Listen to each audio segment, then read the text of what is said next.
riba wa yurbi sadaqat wallahu la yuhibbu kulla kaffarin athim. Allah susutkan kebaikan harta yang dijalankan dengan mengambil riba, dan ia pula mengembangkan berkat harta yang dikeluarkan sedekah dan zakatnya.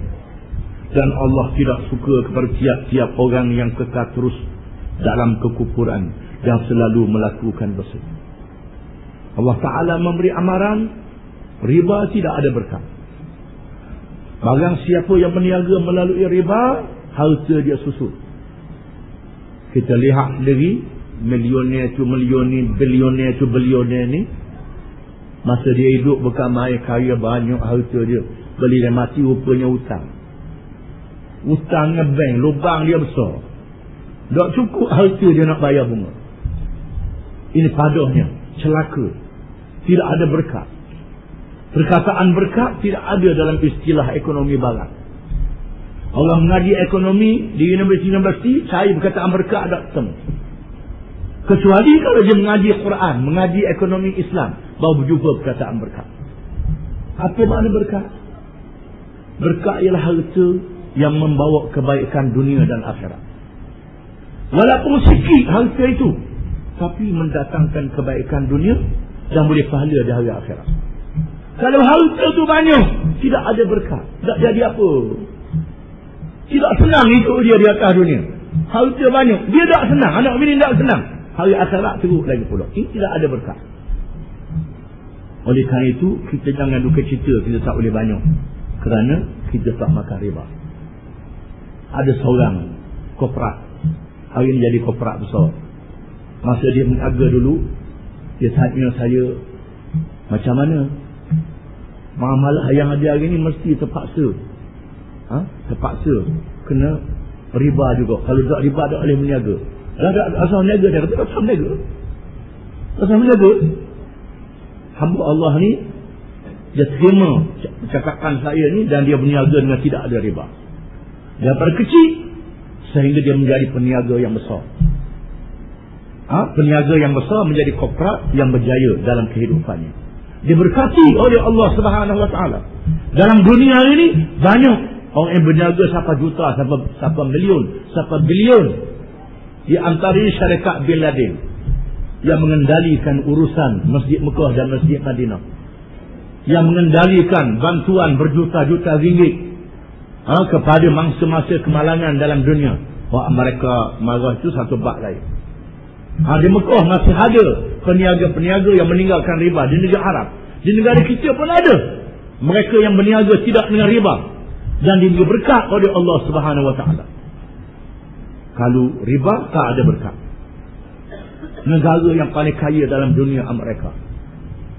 Amerika negara yang paling kaya dalam dunia. Tak ada siapa dia boleh lawan Amerika. Penuh dalam tahun 90-an. Amerika tak boleh bayar gaji. Tak boleh bayar gaji, terpaksa pinjam dengan bank. Ada seorang penganalisa politik Amerika mengatakan Amerika akan menjadi negara bankrupt. Akan mengalami bankrupt di satu hari nanti. Hutang negara Amerika mengikut perhitungan triliun. Dia milion, bilion, triliun. Milion ni ribu-ribu. Bilion juta-juta. Triliun ni juta-juta-juta. Dan ini triliun. Hutang negara Amerika mengikut perkiraan triliun. Itu negara yang kaya dalam dunia. Dibebani oleh riba. Yang menjadi kepala ribanya ialah Yahudi. Yahudi juga. Oleh kerana itulah Amerika tunduk pada Yahudi, kerana dikuasai oleh riba. Media dia dikuasai oleh Yahudi macam-macam. Maka tidak ada berkat dalam kehidupannya. Allah Ta'ala mengatakan bahawa orang yang berniaga, yang mengembangkan hartanya dengan sedekah dan zakat, dia beri berkat. Wallahu la yuhibbu kulla kaffarin athim. Dan Allah tidak suka, tidak kasih kepada orang yang terus menerus di dalam kekufuran dan terus menerus dalam mengerjakan dosa. Terus menerus sampai ke mati, degil juga nak main dosa juga. Kalau tak tinggal dosa ni, tak boleh hidup je. Macam ulat tahik. Ulat tahik tak boleh hidup. Kalau nak jadi ulat tahik, tak pakar. Padahal tahik tu najis. Tapi dia berasa kalau lari daripada tahik tu, mati dia. Itulah hinanya mereka yang makan riba. Innal ladina amanu wa amilus salihat wa aqamus salata wa atawuz zakah lahum ajruhum 'inda rabbihim wa la khaufun 'alaihim wa la hum yahzanun. Sesungguhnya orang-orang yang beriman dan beramal saleh dan mengerjakan sembahyang serta memberi zakat, mereka beroleh pahala di sisi Tuhan mereka, dan tidak ada kebimbangan dari berlakunya sesuatu yang tidak baik terhadap mereka, dan mereka pula tidak akan berduka cita. Allah Ta'ala menegaskan sifat orang-orang yang beriman yang baik. Bukan saja dia beriman, dia menunaikan tuntutan iman dengan mengerjakan amal yang saleh. Di antara amal yang saleh itu ialah mendirikan sembahyang. Menega macam mana pun, sembahyang tak tinggal. Tak tinggal sembahyang 5 waktu. Kerana dalam sembahyang ni sebenarnya memohon pertolongan daripada Allah. Pertolongan mati dan pertolongan dalam hidup dunia. Dalam sembahyang ni. Sembahyang ni ada kait dunia dan kait akhirat. Dua-dua sekali. Tidakkah masa sembahyang kita sebut warzuqni, antara dua sudut. Warzuqni, ya Allah berilah rezeki kepada aku. Rupanya dalam sembahyang ada, tak payah pelari mana dah. Ni duk minta surat tu surat ni, air tawar tu air tawar ni. Sembahyang selesai semua masalah. Itu pelari yang paling besar sekali. Dengan syarat sembahyang ni khusyuk. Warzuqni, ya Allah beri rezeki kepada aku. Barang siapa yang beriman, yang mengerjakan amal yang saleh, yang mendirikan sembahyang, wa atawuz zakah, dan menunaikan zakat. Setelah boleh harta banyak, dikeluarkan zakat. Islam berbeza dengan komunis, berbeza dengan kapitalis. Dalam dunia ada dua teori yang terkenal dalam bab ekonomi. Yang pertama, sosialisme ataupun sosialisme, yang termasuk di dalamnya komunisme. Yang keduanya kapitalisme liberal. Ekonomi bebas. Komunis ialah ajaran yang mengatakan bahawa harta benda adalah milik masyarakat, milik orang ramai. Timbulnya ajaran komunis apabila berlakunya revolusi industri di barat, di Eropah, menyebabkan orang kaya bertambah kaya, orang miskin terus dalam keadaan menjadi pekerja. Maka Karl Marx mengisytiharkan pada 1 hari bulan Mei supaya kaum buruh bangkit berjuang. Sampai hari ni 1 Mei jadi hari pekerja. Rupanya hari raya Karl Marx. Kita tak sedar hari raya Karl Marx. Habis Malaysia seluruh dunia negara Islam sambut hari raya. Hari 1 Mei hari pekerja, hari buruh. Ini hari Karl Marx mengisytiharkan perjuangan untuk membebaskan kaum buruh. Caranya ialah mesti merampas kuasa negara, melakukan revolusi.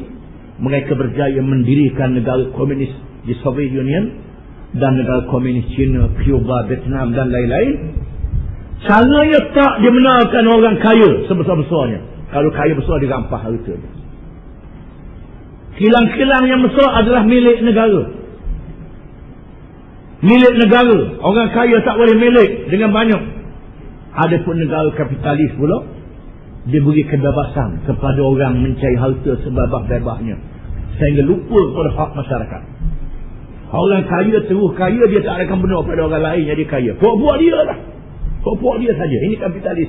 Termasuk Malaysia mengamalkan dasar kapitalis.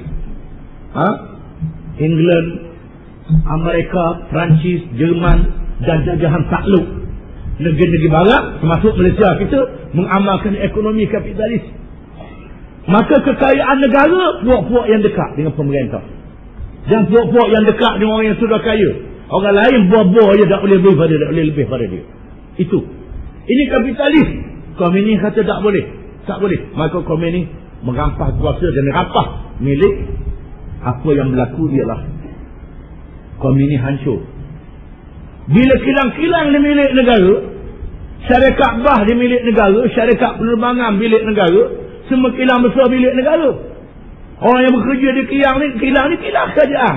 Dia buat sampai level saja. Kalau aku kerja banyak pun gaji banyak tu juga. Akhirnya jatuh ekonomi. Negara komunis jatuh. Soviet Union hancur, negara Soviet Union. China komunis terpaksa lari pada dasar ekonomi bebas. Lari pada ekonomi bebas. Termasuklah Cuba lari pada ekonomi bebas. Membenarkan pelabur-pelabur untuk peniaga besar dalam negeri dia. Komunis gagal dan kapitalis juga gagal. Kapitalis menindas orang. Banyak orang yang berhutang. Orang kaya pun berhutang. Akhlak jadi asal boleh halsia sudah, pelacuran pun tak apa, arak pun tak apa, judi pun tak apa, tak ke halal, tak ke riba, tak ke apa, menghancurkan masyarakat. Islam adalah jalan penyelesaian.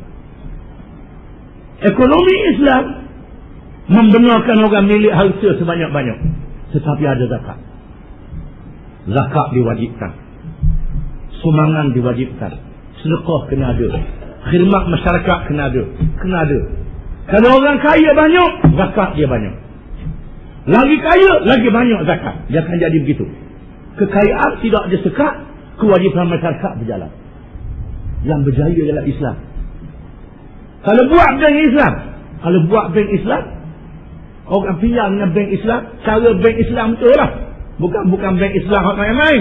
Bank Islam tu. Bank Islam tu mudarabah pun ada, qirat pun ada, rahan pun ada, macam-macam ada. Semua muamalah Islam ada berlaku. Termasuklah Al-Qardul Hasan, beri pinjam dengan tidak ada pulangan balik. Kerana nak tolong orang yang miskin betul, tak apalah, dengan tidak ada mudarabah. Bank ni di samping dia ada mudarabah dia dengan peniaga besar, ada Al-Qardul Hasan dengan peniaga-peniaga kecil. Apa yang berlaku hari ni, hak mudarabah je diambil. Hak mudarabah boleh hutang ke bank yang diambil. Al-Qardul Hasan ni tak ada.